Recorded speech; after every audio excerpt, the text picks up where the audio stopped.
नमस्कार। Viral news India आज के इस एपिसोड में मैं शिवव्रतपाल आपका स्वागत करता हूं। आज का इस एपिसोड में हम बात करेंगे देश में बढ़ती हुई महंगाई के ऊपर। स्पेशली अचानक चीनी का दाम पे भारी बढ़ोतरी के कारण काफी सारे लोगों को बहुत मुश्किल का सामना करना पड़ता है व्यवसाय में, मिठाई बनाने में, क्योंकि त्योहार का सीजन है। तो इसमें सरकार का क्या रोल है? मेजरली बोला जा रहा है इथेनॉल मैन्युफैक्चरिंग में गन्ने का यूज करना, गन्ना उस डायरेक्शन में चला जाना और शुगर मैन्युफैक्चरिंग में कम प्रोड्यूस होना, मीन्स इथेनॉल पॉलिसी को क्लीन चिट दे देना। फेस्टिवल सीजन में भारी डिमांड शुगर का रहता है, तो गवर्नमेंट का रेगुलेटरी ठीक से बजट को कंट्रोल नहीं कर पा रहा है, जिसकी वजह से सप्लाई डिमांड चेन में मिसमैनेजमेंट हो रहा है और जनता को महंगाई का बोझ उठाना पड़ रहा है। इसके ऊपर हम विस्तार से बात करेंगे और समझने के लिए कोशिश करते हैं। तो चलिए शुरू करते हैं। तो सरकार की रिपोर्ट के हिसाब से 20 जुलाई को शुगर का दाम 48.50 था और 20 अगस्त को बढ़कर मार्केट में 70 रुपया पर किलो मिल रहा है। मतलब 40% से ज्यादा का महंगाई का मार पड़ चुका है जनता के ऊपर। कैसे सहेगा आम आदमी? अभी हाल ये है कि शुगर का डिमांड भी पूरा नहीं हो पा रहा है, इसके लिए बाहर से इंपोर्ट करना जरूरत पड़ रहा है। गजब हो गया, जबकि इंडिया शुगर बाहर एक्सपोर्ट करता है। अभी ऐसा हाल हो गया कि इंडिया को बाहर से चीनी मंगाना पड़ रहा है। हमारा देश कृषि प्रधान देश है, हम खुद ही गन्ने का खेती करते हैं और हम हमारा खुद की देशवासियों को अभी चीनी ही सप्लाई नहीं कर पा रहे हैं। बाहर तो एक्सपोर्ट क्या करेंगे वो तो दूर की बात है, और बाहर की देश से हमें मंगाना पड़ रहा है अपनी जरूरत पूरा करने के लिए। अपोजिशन का ये कहना है कि गन्ने से शुगर बनता है, बट आप लोगों ने आधा हिस्सा इथेनॉल बनाने में यूज कर दिए, जिसकी वजह से शुगर मैन्युफैक्चरिंग कम हुआ और डिमांड ज्यादा हुआ। इसके लिए सप्लाई कम हो गया, तो डिमांड ज्यादा होने से रेट बढ़ गया। क्या जरूरत है इथेनॉल बना के पेट्रोल में मिला के गाड़ी खराब करने का?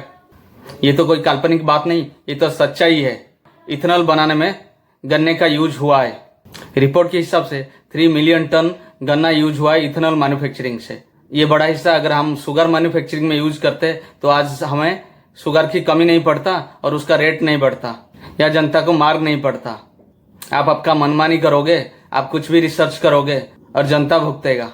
बट सरकार कह रहा है कि ये क्लाइमेट की इशू की वजह से गन्ना मैन्युफैक्चरिंग कम हुआ, जिसकी वजह से हमें शुगर का डिमांड को पूरा नहीं कर पा रहे, जिसकी वजह से रेट बढ़ रहा है। बीजेपी के नेता मंत्री बोल रहे शुगर का स्टॉक में कोई कमी नहीं है। अरे आप पेट्रोल डीजल के बारे में भी ऐसे ही बोले थे, पेट्रोल डीजल का भंडारा है, हमारे पास 3 महीना 6 महीने के लिए पेट्रोल डीजल है, और जब बोलते हो हमारे पास स्टॉक है तब रेट बढ़ जाता है। फिर गन्ने के बारे में वही बोलते हो हमारे पास बहुत गन्ना है, शुगर है, और शुगर का रेट बढ़ जाता है। जो बोलते हो उसका उल्टा ही होता है। पहले बोले 15 लाख देंगे, 15 लाख नहीं दिए। 2 करोड़ नौकरी देंगे, 2 करोड़ नौकरी नहीं दिए। किसान का आय दोगुना करोगे, किसान बर्बाद हुए। जो बोलते हो भाई उसका अपोजिट होता है। सरकार की आंकड़ा के हिसाब से इस सीजन में 306 लाख टन का शुगर उत्पाद हुआ है, जबकि ये 350 प्लस लाख टन होना चाहिए था, जिसकी वजह से शुगर की डिमांड पूरा नहीं हो पा रहा है। महाराष्ट्र और कर्नाटक जैसे बड़े हिस्सा वहां पे मैन्युफैक्चरिंग कम हुआ, जिसकी वजह से शुगर का डिमांड को पूरा नहीं कर पा रहा है सरकार, और शुगर का रेट बढ़ रहा है। कांग्रेस की सरकार के टाइम पे जब शुगर का रेट बढ़ रहा था तो कांग्रेस सरकार सब्सिडी दे रहा था, तो आप सब्सिडी दो तो शुगर का रेट कम हो जाएगा। सारे सब्सिडी क्यों खा रहे हो भाई? सब्सिडी देना चालू करो। जनता को कैसे अच्छा से फैसिलिटी मिलेगा उसके ऊपर ध्यान दो। अपना पॉकेट कैसे पूरा होएगा उसके बारे में मत सोचो, जनता का भलाई के बारे में सोचो। पिछले 2-3 महीने से सरकार बहुत सारा गलतियां कर रहा है, जिसकी वजह से वो जनता के बीच में घेराव पड़ा हुआ है। स्टूडेंट का देखो, पेपर चोरी हुआ, स्टूडेंट ने घेर लिया सरकार को। पेट्रोल डीजल का रेट बढ़ा दिए तो सारे जनता के अंदर क्रोध बढ़ गया है। अभी चीनी का रेट बढ़ा दिए तो सारे जनता के बीच में महंगाई का लोड आ रहा है। ऐसे सरकार का अपेक्षा जनता नहीं किए थे। हमेशा जनता को हिंदू मुसलमान मंदिर मस्जिद में उलझा रख के आप सारे चीज का रेट बढ़ाते जा रहे हो। ये सही दिशा नहीं है जिस दिशा में आप देश को लेके जा रहे हो। सारे सरकारी स्कूल को बंद कर रहे हो। देश को शिक्षा की जरूरत है और आप सारे सरकारी स्कूल बंद कर रहे हो। एक रिपोर्ट के हिसाब से 94,000 स्कूल आप बंद कर चुके हो। तो देश को, युवाओं को क्या पढ़ने नहीं दोगे? धर्म धर्म करके उसमें उलझाई रखो। गोबर खाओ, मूत्र पियो, यही सब क्या अच्छी चीज है? चाइना उधर अरुणाचल प्रदेश में कब्जा करता आ रहा है। जब चाइना कब्जा कर लेगा तब क्या करोगे?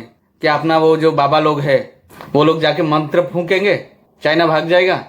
क्या देश यही विकसित हुआ है? मंत्र फूकेगा जाके, सब डर जाएंगे। ये विश्व गुरु बनना बंद करो। देश को जितना पीछे लेके गए हो वहां से वापस लाने के लिए बहुत टाइम लगेगा। अब सरकार ने 1 मिलियन टन शुगर बाहर से इंपोर्ट करने के लिए अनुमति दिया है। ये भारत के लिए एक शर्मनाक है कि एक दशकों के बाद भारत विदेश से इंपोर्ट कर रहा है शुगर। ये पूरी तरह गवर्नमेंट का फेल्यूर है, गवर्नमेंट का क्राइसिस है, गवर्नमेंट का मिसमैनेजमेंट है, जिसकी वजह से ये सारा महंगाई बढ़ता जा रहा है धीरे धीरे। इससे क्या गन्ने का किसान को फायदा हुआ? क्या फायदा हुआ मैं आपको बताता हूँ। सेंट्रल गवर्नमेंट ने 2025-26 सीजन में गन्ना किसानों के लिए FRP 355 रुपया पर क्विंटल किया था। इससे बढ़ाकर 2026-27 के लिए 365 पर क्विंटल कर दिया गया है। इसकी वजह से गन्ना उत्पादकों को, किसानों को कुछ स्तर पर फायदा हुआ है।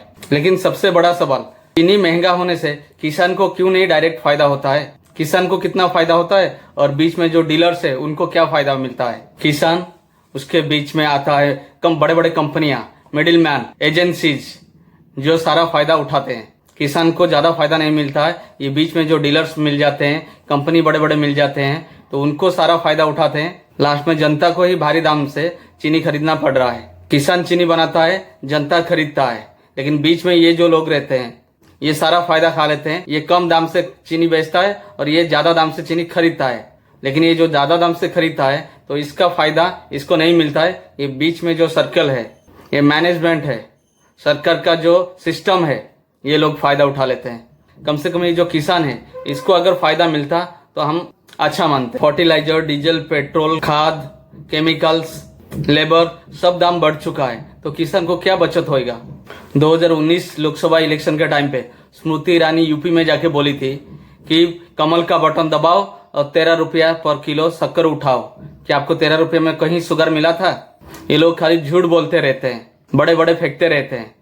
ये कर देंगे, वो कर देंगे, 5 साल दो, 7 साल दो, जैसे मोदी जी बोलते हैं मुझे 2 महीना दो, 5 साल दो और 5 साल दो।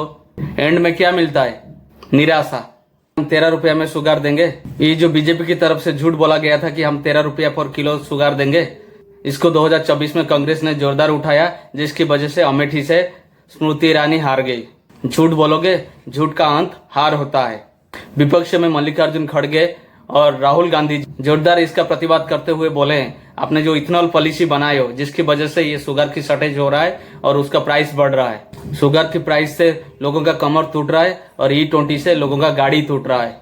राहुल गांधी पहले से ही E20 ब्लेंडेड पेट्रोल पर बड़ा पॉलिटिकल अटैक कर चुके हैं और गवर्नमेंट के ऊपर, जनता पर आर्थिक बोझ डालने की आरोप भी लगा चुके हैं। कांग्रेस लीडर अशोक गहलोत भी सरकार के ऊपर आरोप लगाए कि E20 की वजह से शुगर का बड़ा हिस्सा उधर शिफ्ट हो रहा है, जिसकी वजह से चीनी का सप्लाई कम हो रहा है और इसका बोझ जनता के ऊपर पड़ रहा है। सरकार 3 पॉइंट पर अपना डिफेंस कर रहा है। पहला, इथेनॉल डाइवर्शन बढ़ा नहीं, कम हुआ है। दूसरा, शुगर केन का उत्पादक कम हुआ है ड्यू टू क्लाइमेट रीजन। तीसरा, फेस्टिवल की वजह से डिमांड बढ़ चुका है। ये एक्सक्यूजेस आपको कितना सही लगता है, आप खुद बताइए। तो मुख्य सवाल ये है, अगर शुगर केन इथेनॉल यूज में ज्यादा यूज नहीं हुआ तो शुगर प्राइस बढ़ने का मुख्य कारण क्या है और इसके लिए सरकार ने क्या ठोस कदम उठाए? तो दूसरा सवाल ये है कि अगर देश में शुगर सफिशिएंट है, स्टॉक अवेलेबल है, तो सरकार को 1 million ton raw sugar import करने का क्या जरूरत पड़ गई? चौथा सवाल, रिटेल प्राइस बढ़ने से किसान को कितना प्रॉफिट होता है या नहीं होता है?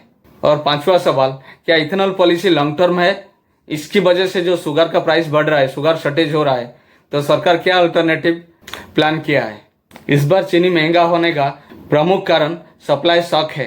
कम प्रोडक्शन, खराब मौसम, कम इन्वेंटरीज और festival demand and major ethanol diversion. चीनी महंगा होने से सब लोगों के ऊपर असर पड़ता है, लेकिन मिडिल क्लास और गरीब जनता ये दबाव झेल नहीं पाते हैं। कौन सोचता है उनके बारे में? जवाब आप दीजिए। वैसे हर चीज यहाँ पे महंगाई हो रहा है। पहले पेट्रोल का दाम 70 रुपया था, उसको 80 बना दिए, 80 चला। 80 के बाद कुछ दिन के बाद 100 कर दिए, बोलते 80 से तो 100 हुआ, फिर 100 से 110 हो गया, बोलते 100 से 100 110 हुआ, सिर्फ 10 रुपया बढ़ाए, फिर 2 रुपया कम कर देंगे और बोलेंगे देखो हमने रेट कम कर दिया। फिर आपको ग्राफ समझाएंगे, देखो इस साल में इतना था और अब इतना है, कांग्रेस के टाइम पे इतना था और हमारा टाइम पे इतना था। अरे क्या बोल के सरकार में आए थे? महंगाई को कंट्रोल करने के लिए, और फिर वही 70 साल पीछे जा रहे हो अपना आंकड़ा और अपना नाकामयाब को छुपाने के लिए। क्यों भाई? आपने खुद बोले थे ना महंगाई को कंट्रोल करूंगा, बोले थे कि नहीं बोले थे? और क्या हो रहा है? कोई एक चीज का नाम बता दो जिसका रेट कम हुआ है। कच्चा तेल, पेट्रोल डीजल में कच्चा तेल का दाम कम होने के बावजूद भी आप लोगों ने बहुत हाई रेट में बेचे। कितना मुनाफा कमाए 5 साल? कभी रेट कम किए? नहीं कम किए। जबकि कच्चा तेल का दाम कम होने की वजह से आपको पेट्रोल डीजल सस्ता में दे सकते थे, लेकिन आप लोग ने दिए नहीं। पेट्रोल डीजल का रेट बढ़ने से सारा सामान का रेट बढ़ जाता है। एक आम आदमी कैसे चलता है? इनकम क्या होता है उसका? अगर हर चीज में आप बोलोगे एक चीज में तो 20 रुपया बढ़ा दिया तो क्या फर्क पड़ेगा? एक चीज में नहीं बढ़ाए। सुबह उठने के बाद पेस्ट से लेकर ना रात को सोते टाइम तक मच्छर का अगरबत्ती लगा के सोते हैं।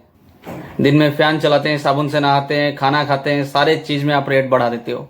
कहां से कंट्रोल कर पाएगा आम आदमी? तो आज का विश्लेषण अगर आपको अच्छा लगा तो प्लीज लाइक, कमेंट, शेयर करिए। फिर मिलते हैं किसी नए विषय पर। तब तक के लिए नमस्कार।